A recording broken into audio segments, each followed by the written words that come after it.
جن لوگوں پہ ہے انعام تیرا ان لوگوں میں لکھ دے نام میرا ان لوگوں میں. الحمدللہ الحمد لولی والصلاة والسلام على نبی اما بعد فاعوذ باللہ من الشیطان الرجیم بسم اللہ الرحمن الرحیم یا ایہا الذین آمنوا من یرتد منکم عن دینہ فسوف يأتي الله بقوم يحبهم ويحبونه أذلة على المؤمنين أعزة على الكافرين يجاهدون في سبيل الله ولا يخافون لومة لائم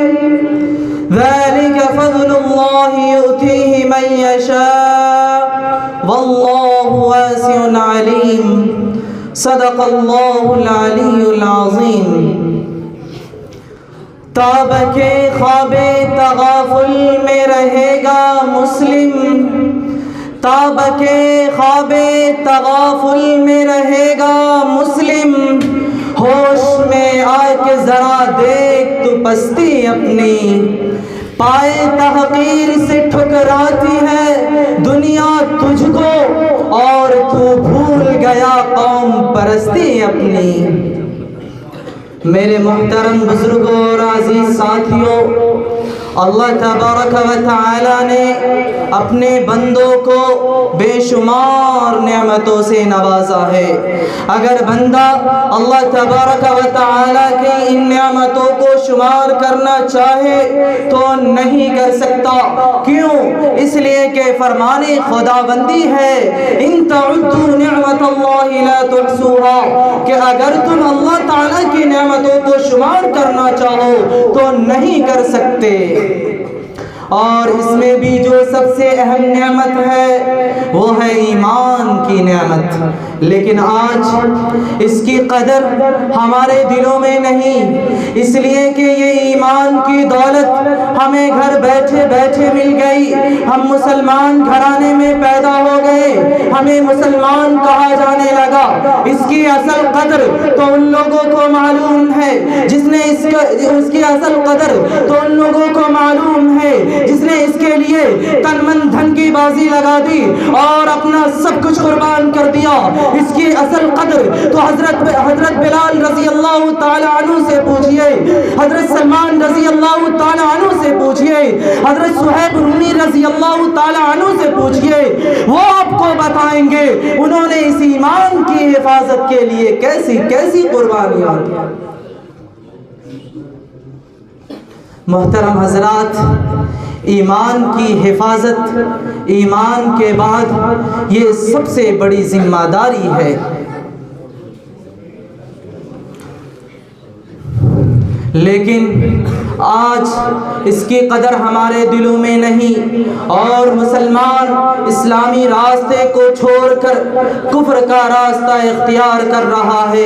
جبکہ اللہ تبارک و تعالی نے مرتدین کے بارے میں ارشاد فرمایا، یا ایھا الذین آمنوا من یرتد منکم عن دینہ فیمت وہو کافر فاولئک حبطت اعمالهم فی الدنیا والآخرہ واولئک اصحاب النار ہم فیہا خالدون. اے ایمان والو، اگر تم میں سے کوئی اپنے دین سے پھر جائے تو اس کے تمام اعمال برباد ہیں اگر وہ اسی حالت میں مر گیا، اور اس کا ٹھکانہ ہمیشہ ہمیش کا جہنم ہے.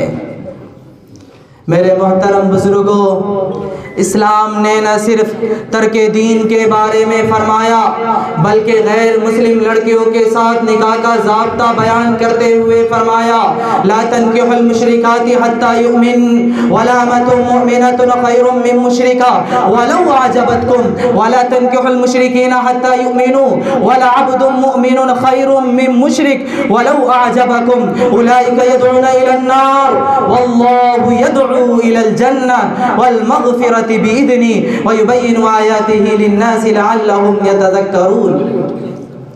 اور مشرکہ عورتیں جب تک کہ وہ مسلمان نہ ہو جائے ان سے نکاح نہ کرو. ایک مسلمان باندھی مشرک آزاد خاتون سے بہتر ہے. اور مسلمان مرد اور مشرک مرد جب تک کہ وہ مسلمان نہ ہو جائے ان سے نکاح نہ کرو. کیوں؟ اس لیے کہ وہ تمہیں دوزخ کی طرف بلاتے ہیں اور اللہ تبارک و تعالی اپنی توفیق دے کر تمہیں جنت اور مغفرت کی طرف بلاتے ہیں.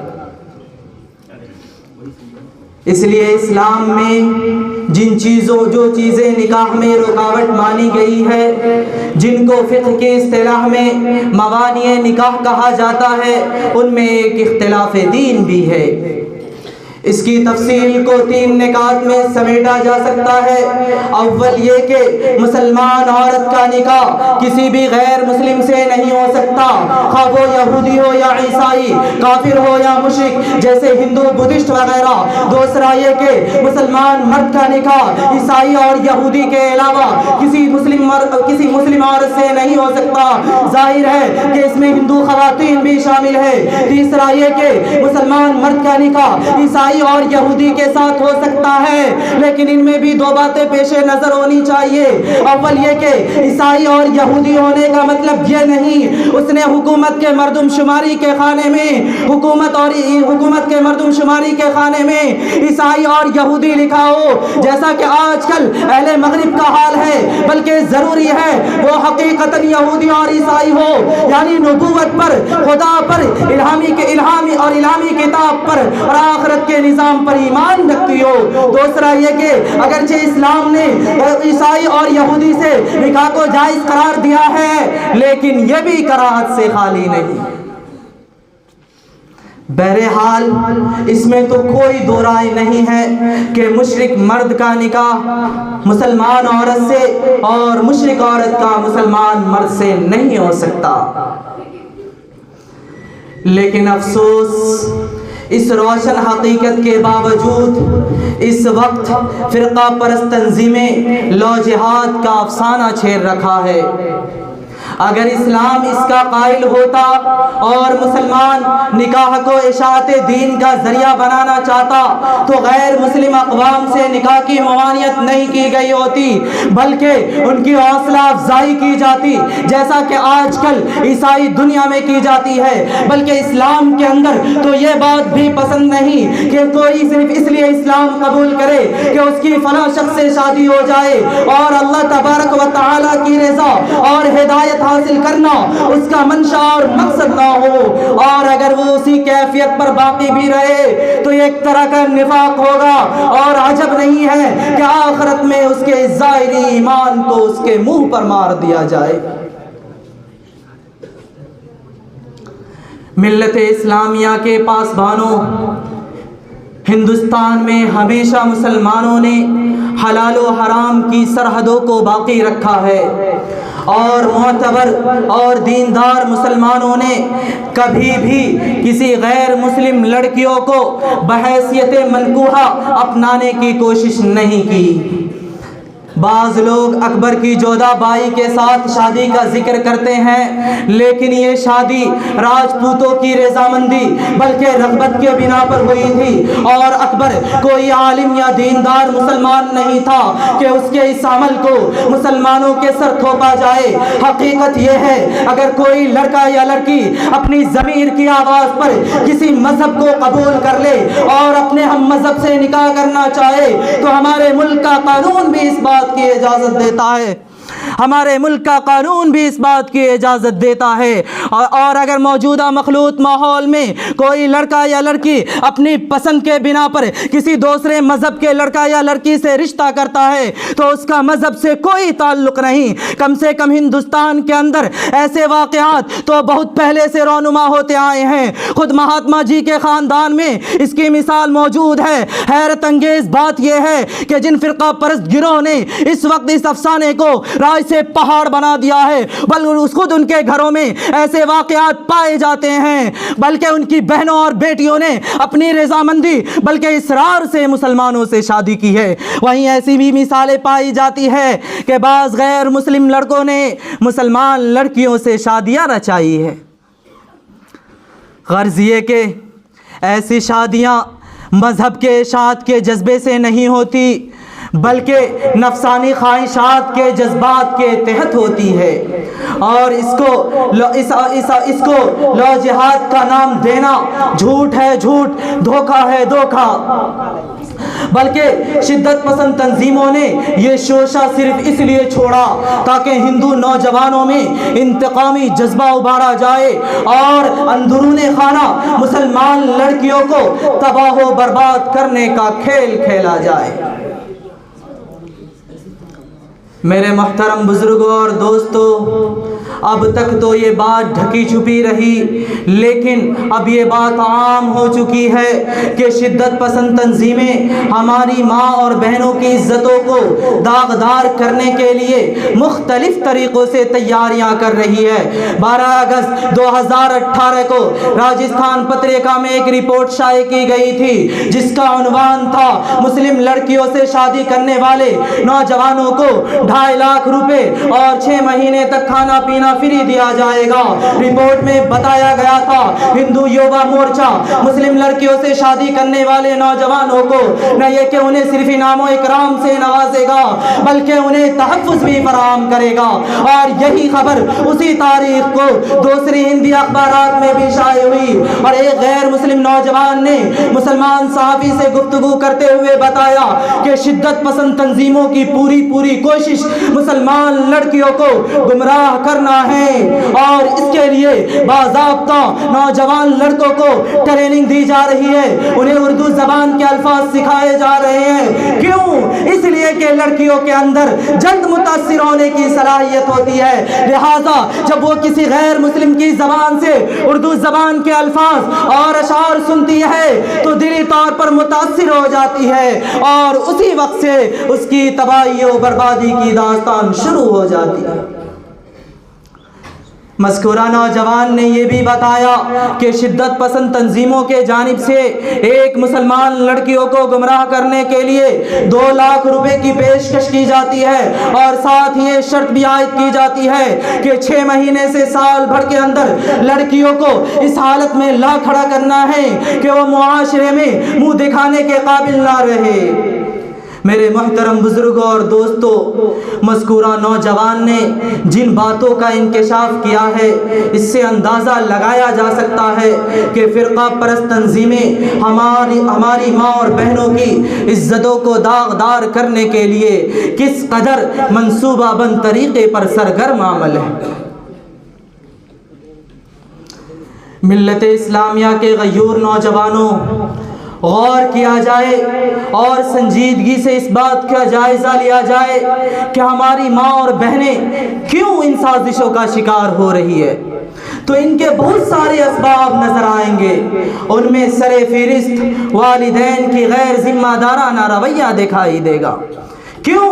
اس لیے کہ ماں باپ نے نہ تو اپنے گھر کا ماحول دینی بنا کے رکھا ہے اور نہ ہی اپنی اولاد کو دینی تعلیم و تربیت دی، بلکہ ان کی ساری توجہ تو اس امر پر مرکوز رہی میری بیٹی اعلیٰ تعلیم حاصل کر لے، میری بیٹی ڈاکٹر اور انجینئر بن جائے، میری بیٹی کو اچھی نوکری مل جائے، لیکن اس طرف قطعاً توجہ نہ دی کہ اس حالت میں میری بیٹی مسلمان بھی رہے گی یا نہیں۔ انہیں یہ فکر تو صبح شام دامن گیر رہی میری بیٹی انگریزی زبان بولنے اور سمجھنے لگے، لیکن یہ کبھی خیال بھی نہیں گزرا کہ قرآن انہیں صرف قرآن کریم کا ترجمہ ہی پڑھا دیا جائے۔ غرض یہ کہ انہیں یہ اللہ تبارک و تعالیٰ کی طرف سے سونپی گئی حقیقی ذمہ داریوں کو بھولے رہے، انہیں یہ بھی یاد نہیں رہا اللہ تبارک و تعالیٰ نے ماں باپ پر اولاد کی کیا ذمہ داریاں عائد کی ہیں۔ اللہ تبارک و تعالیٰ کا ارشاد ہے یا ایھا الذین آمنوا قوا انفسکم واہلیکم نارا، اے ایمان والو اپنے کو اور اپنے اولاد کو جہنم کے آگ سے بچاؤ جس کا ایندھن انسان اور پتھر ہے۔ نبی کریم صلی اللہ علیہ وسلم کا فرمان ہے جس بندے کو اللہ تبارک و تعالی رعایا کی ذمہ داری دیتا ہے اور اس کی موت اس حالت میں ہوتی ہے کہ وہ رعایا کے ساتھ دھوکہ کرنے والا ہے تو اللہ تبارک و تعالی اس پر جنت حرام کر دیتا ہے۔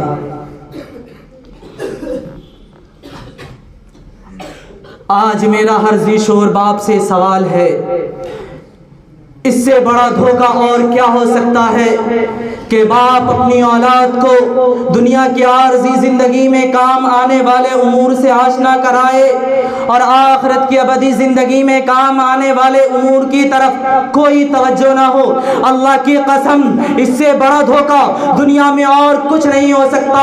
اس لیے آئے روز ارتداد کے نت نئے معاملے سامنے آ رہے ہیں۔ سوشل میڈیا مسلم لڑکیوں کی ارتداد کی کہانیوں سے بڑا ہے۔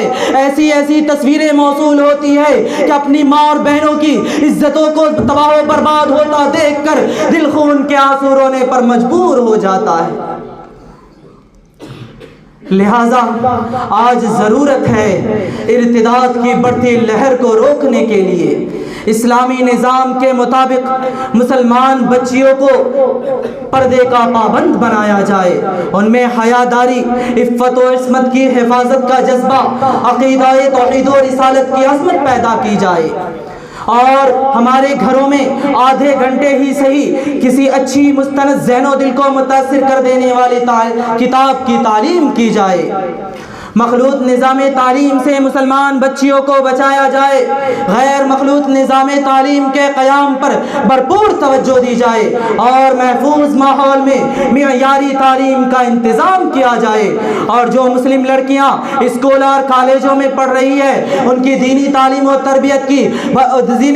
تربیت اور ذہن سازی کی بھرپور کوشش کی جائے، اور کردار سازی میں معاون بننے والا لٹریچر انہیں مطالعے کے لیے دیے جائے، اور ہندو لڑکیوں کی دوستی سے بھی انہیں روکا جائے، اس لیے کہ آئندہ یہ دوستی بھی کسی فتنے کا دروازہ بن سکتی ہے، اور بچیوں کے مسائل اور ان کو پیش آنے والی پریشانیوں پر بھرپور توجہ دی جائے۔